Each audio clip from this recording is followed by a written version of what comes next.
Lou Everett and Sherri McManus, welcome to the Human Capital Innovations Podcast.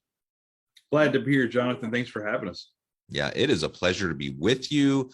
Today, we're going to be having a really wonderful conversation around what leaders should be doing each and every day to really benefit their teams, to strive to fulfill their own potential, and to ultimately help their organizations to be more successful. As we get started, I wanted to share Lou and Sherri's bio with everybody. Lou Everett and Sherri McManus are known for their highly effective coaching, teaching, and speaking on the importance of personal growth and how it impacts our influence as a leader. With more than 4 decades of combined experience in training, coaching, and leadership, they also have received training and mentoring from well-known and successful coaches and teachers. Their mission is to transform today's leaders by serving people and businesses through leadership coaching, corporate training, empowerment speaking, and personal development. Now, I could go on, but I'm going to pause there. Is there anything else you would like to share with listeners about your backgrounds before we dive on into the conversation? No, just that, again, like together we've got that. We're all actually now almost 5 decades of experience in the leadership space. Sherri and I are a husband and wife, which is also a rarity in business today. We've started our business in 2005 originally.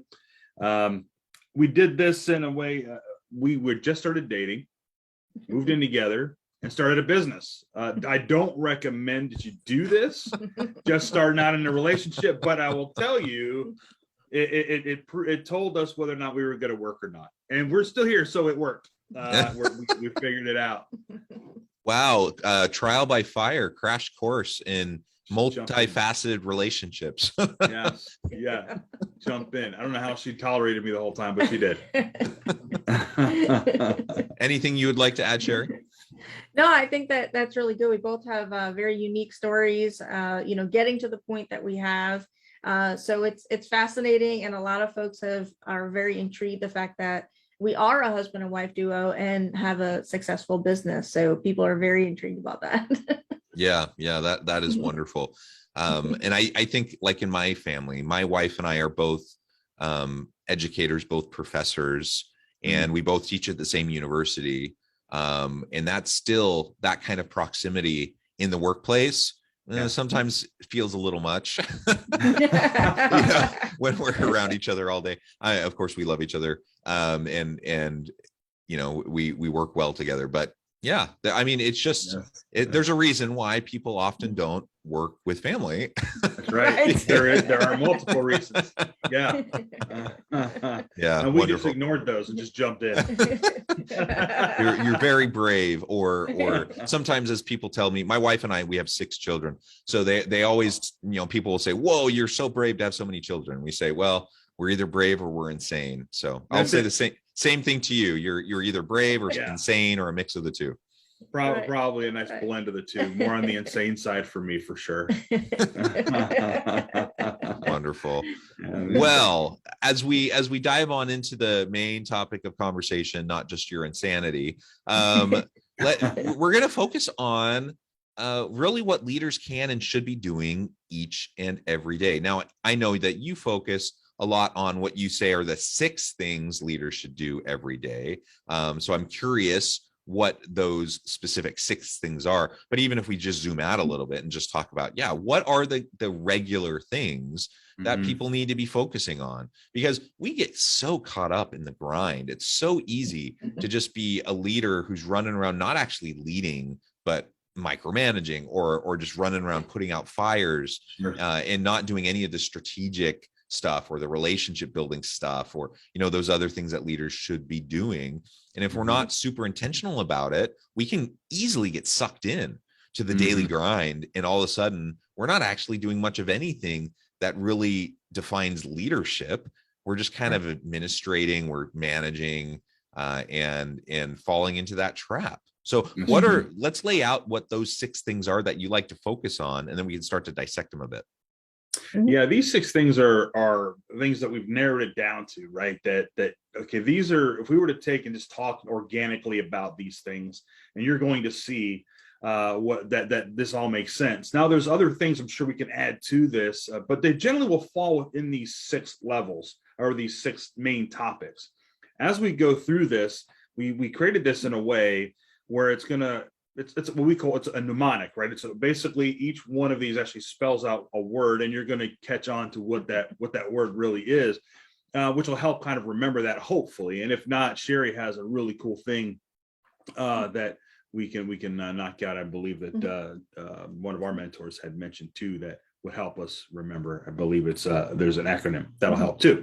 So let's go ahead. I think the first one, I think you should do this because you're very big on the personal development piece of it. And so I'll let you take that one. I think this is a good one. Yeah. So the first one is actually learn. We actually have to learn every day. Now, granted, these things are nothing that we haven't heard before, but you have to be open, right? Don't sit back and be like, oh yeah, that sounds so simple. Well, it can be that simple. It doesn't have to be complicated. So we always encourage us to learn every day. So as you go throughout your day, look for ways to learn, right? Whether it's an observation, whether it's reading, or even a training. So there's just something, 5 minutes a day, 10 minutes a day, whatever that you can do to keep your mind going. And I think learning, that's got to be one of the foundational pieces, right, of what it means to be a good, impactful leader.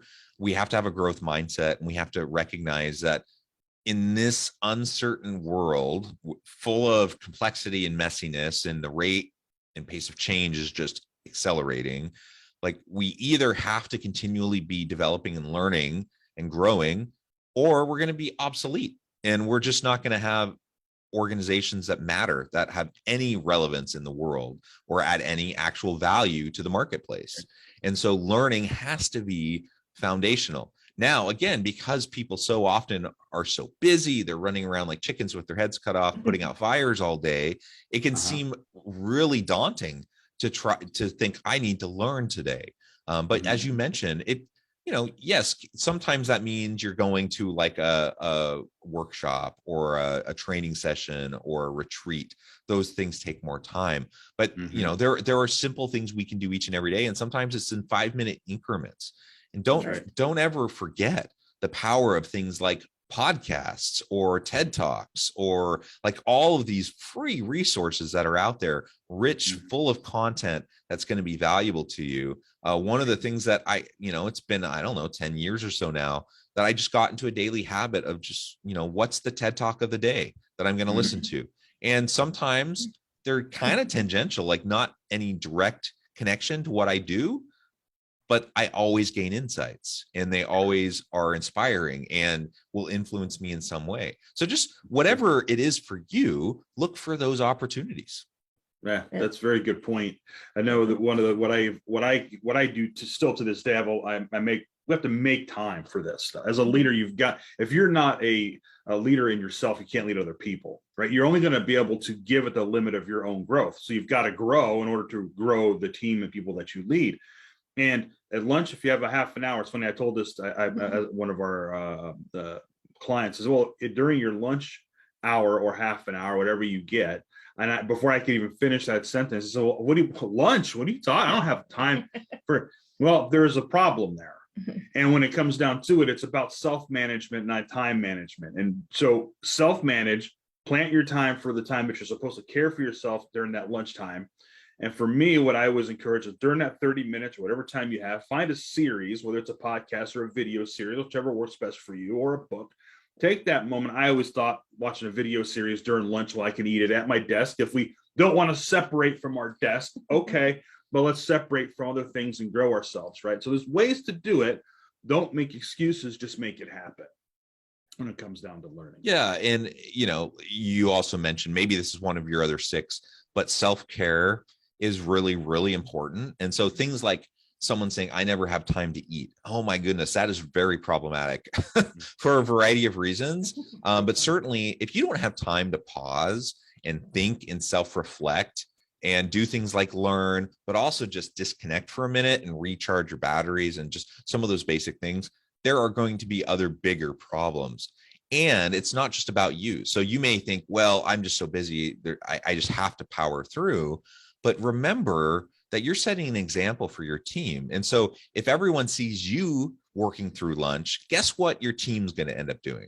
They're going to end up working through lunch. And then you're going to have a bunch of stressed out, high anxiety, burnt out people rather than productive, innovative team members like you want. And, maybe it's at your computer while you're eating. Maybe you get up and you put in a podcast in your earbuds and you walk around and eat or whatever, right? Whatever. But just make sure you're taking the time, make sure you're doing it.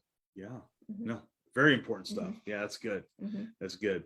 So that was number one, learn, right? So it starts with an L, learn. So if the listeners write this down because it's going to spell out a word for us here. So learn. The second one is experience every day. So as you're learning, which we've talked about this a little bit, as you're learning, you want to put into practice and experience the outcomes and the influence that it has on other people that are around you.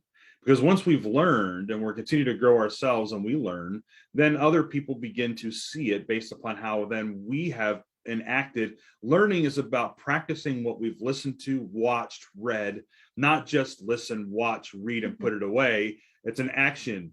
So that what we do is we then begin to influence those around us. So let's experience that. Let's see that moment when that happens. And so, and what you were saying, Jonathan, every one of these 6 things has everything to do with self-care as a leader.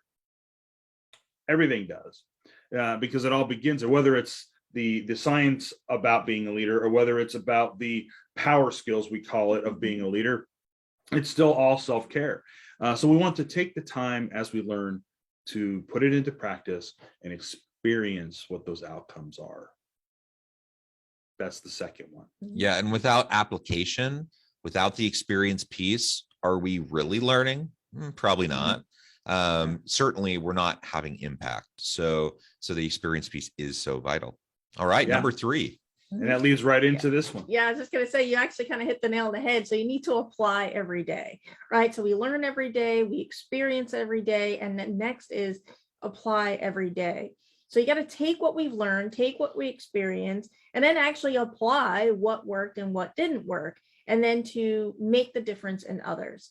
So we have a great example of this where we were networking and we were meeting this gentleman, and he was so happy of reading of this particular business book, right? He's like, oh, you guys got to read it. It comes with an action guide. It is fantastic. We're like, great.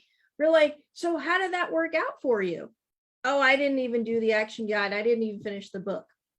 Happens all the time. Yeah. It's like, wow. So we wouldn't even remember what the book was because we were too busy laughing deep down. We're like, whoa, wait a minute, you need to apply. So that's what happens. I know I can speak for myself where, you read a book and it's so great, and then we don't do anything about it. We don't apply it to our own, right? It's kind of shelf help book is what I call it. Or we apply it to others and not ourselves. Yeah, I'd apply it to others. That's easy to do. Right? Yeah, that's way easier to do, right? Yeah. Right.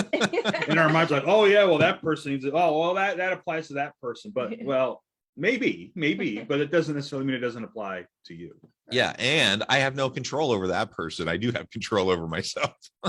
You got it. Yeah. Right on the head. Yeah. Absolutely. Seeing that, right? We got learn, which is L, E, experience, A is apply. Those are our 3. So we probably are catching on where we're going here, which would bring us to the 4th one, which is develop. So we need to develop now yourself and others every single day. All this kind of, if you notice, it plays in together. So we've done all these things. We need to now develop others and ourselves. So through our application as a leader, from what you have learned, what you've experienced, continue to find ways to develop yourself and those that you lead. Again, it comes down to if the whole purpose of a leader is to develop other leaders. That is truly our goal. Whether they're going to be a leader in position or not, they can certainly learn how to lead themselves. And the way we do that is we've got to lead ourselves first. We're only going to be able to give that to other people at our own level of growth. And unless we do that and develop who we are, we cannot develop them above us. That's a big thing that leaders try to do today. Turning people into something that they themselves as a leader are not. Well, we see this all the time. It's like, well, I love them. They're the best coach ever, or they're the best manager or leader or whatever ever, because they never ask me to do anything that they haven't done or will do themselves. And these people believe this because that leader has developed themselves in a way and shown that as an example. So other people are influenced by it. So they do what they want. They do what the leader wants because they want to, not because they have to. Yeah. Let's develop. Yeah. And I think of the connection between leadership and followership here. And to your point, the hallmark of a really great leader, of course, a leader wants to be impactful. They want to achieve things with and through their teams. They want their team to be successful. And that's the mark of a leader. So like right now, we're in the middle of March Madness. You think about like the really successful coaches, right? Obviously, the really successful coaches win games. They win conference titles. They win tournaments. They win championships, right? So we think of the great coaches and we think about like collectively as a team, they're winning.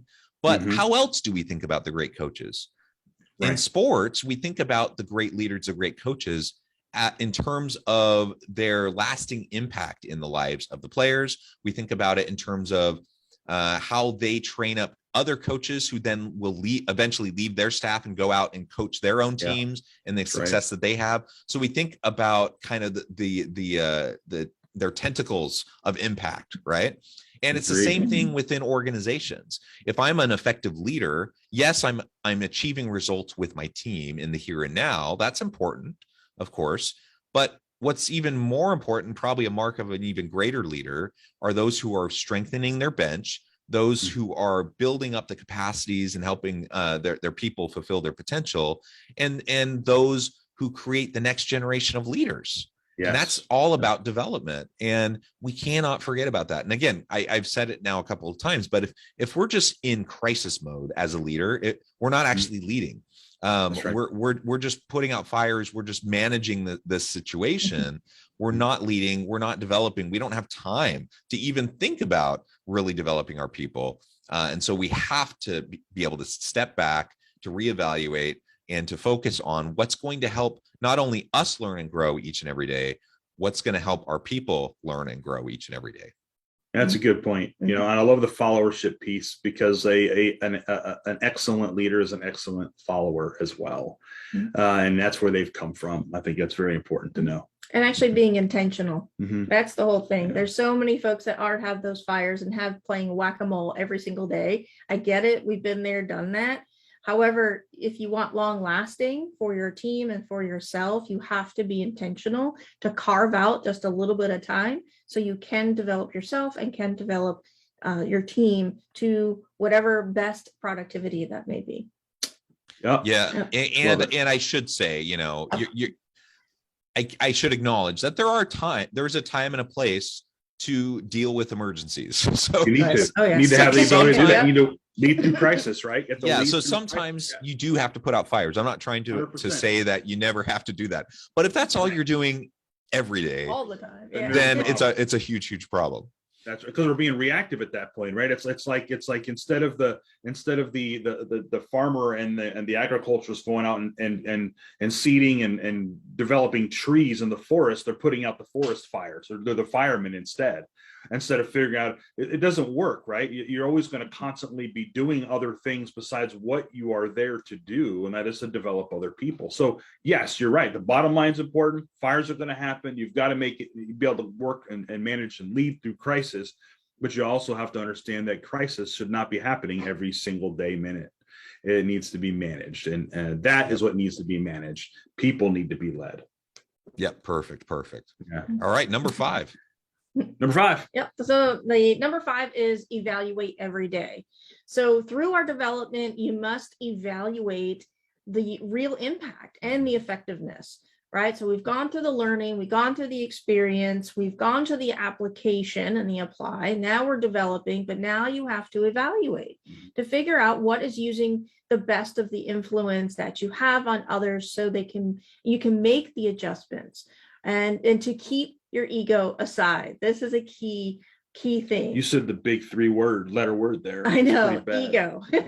We have to put our ego aside. So many times when we've gone to organizations that they want to hear from everyone, they want to have all these wonderful things. but then there's nothing that goes forward. They hear it, but they don't really listen. And that's where the ego comes in. They're afraid to hear something. They're afraid that their ego is going to be bruised a little bit. And it's the whole like, oh, it's not about me, right? Well, we have to put that aside if we really want to see and be influential, is to hear and to listen. This is a very important part of this evaluation. Mhm. And that could mean, and it kind of goes back to what you were saying earlier, Jonathan, about learning, right? Because how do we learn? Well, at the worst case scenario, at the end of every day, when you've arrived home or on your way home, or if you're working in your home office, the last 5, 10, 15 minutes after you've finished everything else, take and reflect on what went on that day. That's evaluation. What worked, what didn't work, what could you do better tomorrow? Because if we're not going to be better today than we were yesterday, then we're doing something wrong. We've got to do that evaluation to make that happen, so we make adjustments. Because if we are not progressing and we are not growing and we're not evaluating, how in your right mind do you believe that you can tell the people that you lead to do the same thing? It's going to come back around to you in a way that it's going to become a fire, because you're not developing the way you're supposed to, hence back to the develop. So evaluation is extremely important. We need our ego for self-confidence, but we need to put it in check and keep it balanced so that we can then listen to what didn't work and be okay with making a failure moment and changing that into something positive. But we can't do that unless we evaluate it. Yeah. And it does take a level of maturity and security, right? Humility too, right? And humility. And I think of people who are leading through ego, and most of the time they're some of the more insecure people that I know. They're blustery, like it's this faux confidence, and they're trying to convince everyone around them that they know everything, or that they have everything under control, rather than just acknowledging, the messiness and the complexity, and leaning on their people for input, for insight, and to collectively work towards a solution. When you can check your ego, you can have some humility and be secure in those relationships with your people, then you don't feel so threatened by input that other people might be giving you. Agreed 100%. That's a very, very good point about ego. A very good point. Yeah. It'll affect other people around us. Yes. All right. And finally, number 6. Number six is repeat. So we've got learn, we've got experience, we've got apply, we've got develop, we have evaluate, and we have repeat. Obviously, it spells leader. Okay, this is the mnemonic we're talking about, spells leader. So repeating the same thing every day. And it sounds like a lot. I can do this every day. Well, in the beginning, if you're not knowing if you're doing this or not, just have a checklist. Did I learn today? Did I experience? Did I apply? What did I do? And make a note of that in your reflection. After a while, it becomes something you do. You just do these every day. Repeat these every day. So you want to make sure you learn, make sure you experience what you've learned, make sure you applied what you've learned, what worked, identify what didn't work, develop yourself, others, and those around you. Evaluate repeatedly every single day. Yeah. And that is a leader. That's fantastic. I love it. A really, really helpful, simple way to understand some of these things we need to be doing consistently. And again, it's about laying the foundation. Are there other things? Of course, there are other things. Oh, yeah. But it's all about building relationships of mutual accountability and trust, and doing some of the simple things each and every day. I often tell people, leadership there's an art to it. But it's not rocket science. Like so many of the things we talk about, that I talk about when I'm coaching or when I'm doing consulting work or trainings, it's like the same kinds of things over and over and over again. And people have heard them before. And nothing that you just shared is like earth-shattering brand new stuff. Right. But we don't do it. We're so inconsistent. That's it. We just need to create a pattern and a habit and learn to be consistent with it. And when we can do that's half the battle. That's like 3/4 of the battle. and 100%. And then challenges will happen, and there will be new things, but we're then positioned to be able to pivot and to be able to adapt and to take on the new challenges as they come. 100%, 100% agree there. It's not about, again, it's not about, we got to stop asking the question, or say, we got to stop saying, I've heard this before. I've heard this before. As a leader, we need to say, anytime we've heard something before, say, how well am I doing this? Yeah. That's the question here. And we say this all the time. How well we're going to, when we speak in front of people, we go out and we do speaking engagements, and we do trainings, and we do teachings for organizations, Fortune 500 companies. And the first thing we start off with is, listen, what you're going to learn in the next however many weeks or hours, whatever we're doing with you, there's going to be a lot of things that you're going to sit back and say, well, I've heard this before. Why am I sitting here? That's not the question you should be asking. You shouldn't be thinking about, have I heard this before? It's how good are you doing these things? Yeah. Can you see the results of your actions consistently over time? Because they, like you said, that is where the gold is being consistent, being open to change, being willing to apply all of these things. Everything will fit in. It's a great place to start if you're unsure of whether or not you're really doing what you need to do to grow as a leader. These are certainly, everything you can think of is going to fit in one of these 6 things. Yeah, wonderful. Well, it has just been a pleasure. I note the time. I need to let you go here in just a moment. Thank you for all of your insights, taking your time and sharing that with me and my listeners. Before we wrap up, I just wanted to give you a chance to share with listeners how they can connect with you, find out more about your work, and then give us the final word on the topic for today. Absolutely. Sure. They can reach out to us. We're on our website, loueverettgroup.com. We're also on LinkedIn, as well as Facebook and Instagram. So feel free, let's connect. And on our website is actually our scheduler. So feel free to reach out. We would love to have a conversation. That's what we love, connecting. Yeah, when as far as the last note on our topic for today, the reality of it is, and any of us that listeners out there that are leaders, and especially right now, please understand that first of all, we believe in you as a leader. We know what it feels like. We've been in the executive space, we've been in management, whatever titles you want to call them, we've been there. But so it's challenging, it's difficult, especially through crisis. And while we've last couple 2.5, almost 3 years have been a very big challenge for every company and business alike. The reality is that there is a challenge, and it's going to take us time to overcome those challenges. But it all begins with you. It all begins with you, and that's what we're trying to get to here. And we're here to help develop that piece of it, to give you the tips necessary to get you there. Go back to the basics. Go back to the foundations of what it's like to be a leader. And you're going to see significant increases and changes in those that you lead if you get back to those basics. I love it. Thank you both. It has just been a pleasure. I encourage listeners to reach out, get connected, find out more about what the Lou Everett Group can do for you. And as always, I hope everyone can stay healthy and safe, that you can find meaning and purpose at work each and every day. And I hope you all have a great week.